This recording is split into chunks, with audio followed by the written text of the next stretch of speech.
As gas flows from Russia fell to less than a fifth of its capacity, prices soared 30% in Europe.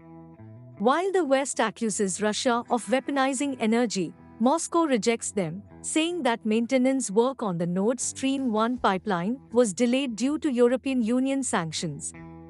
Canada had earlier refused to return a turbine to Russia as the North Atlantic Treaty Organization had banned it.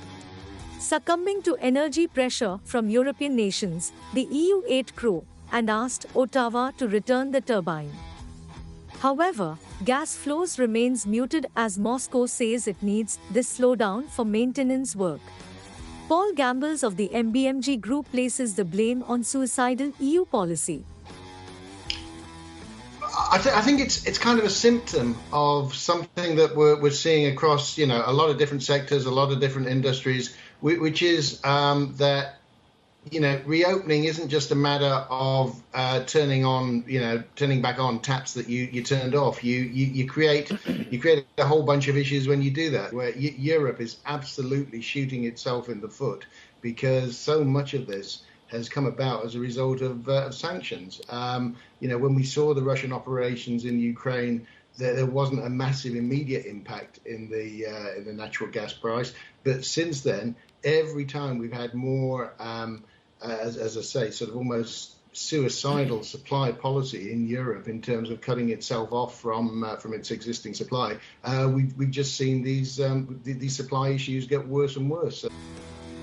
75% of Democrats and Democrat-leaning voters in the United States wanted someone other than Joe Biden to lead the party in 2024. Every major poll in recent days have revealed a similar picture. Well, Kristen, as you well know, covering this beat along with me, there have just been a steady stream of difficult headlines for this White House, primarily about whether Democrats feel that President Biden is the right leader for this moment. Has his response on gun rights, on issues like abortion been strong enough, the kind of strong voice the party needs right now? And whenever I talk to White House officials about these stories, they often point to their view that this is really a minority view in the party, that these are just sort of a number of squeaky wheels who are getting attention in the media but don't represent where the party really is. That's what's so damaging, Kristen, about this new poll from the New York Times and Siena, because it says that the view that Joe Biden should not be the nominee in 2024 is not just a majority, but a super majority view in the party right now. That's difficult for this White House to ignore.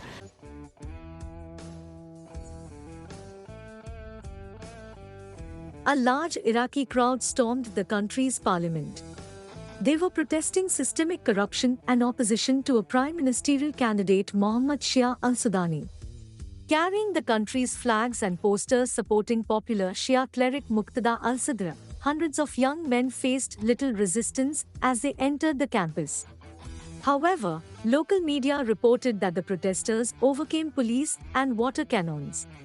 Al-Sadr asked his supporters to safely return home. Soon, many protesters left and were escorted by security forces. Several protested into the night, singing and chanting in the streets. Al-Sadr's faction won a large share of federal seats in the elections conducted October 2021. He has long opposed foreign influence in the country's policies, including those from Iran and the United States.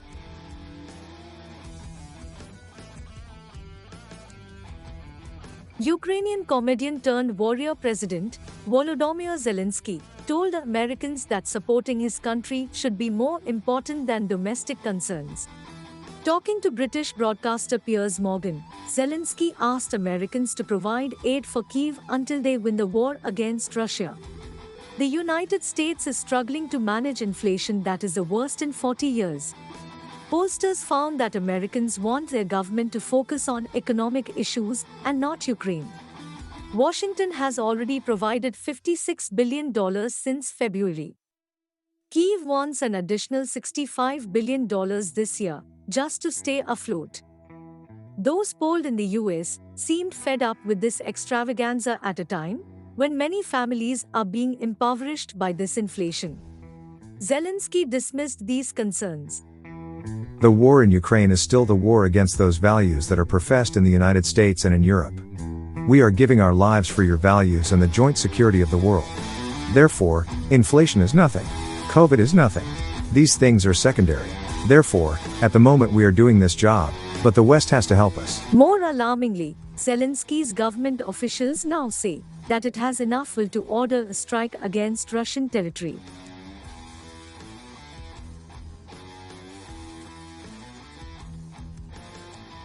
North Korean strongman Kim Jong Un averred that his country has nuclear war deterrent to counter any US military clash. He was speaking at the 69th anniversary of the Korean War armistice. Our armed forces are thoroughly prepared to respond to any crisis. And our nation's nuclear war deterrence is also fully ready to mobilize its absolute strength faithfully, accurately and promptly to its mission.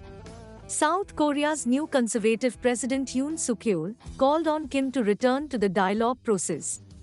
We once again urge North Korea to take the path of dialogue to achieve substantive denuclearization and peace. Kim accused Yoon of threatening the North's security and right to self-defense.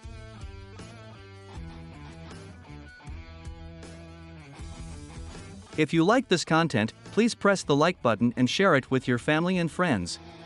Please consider subscribing to this channel. It is free. Press the bell icon to receive notifications about new content.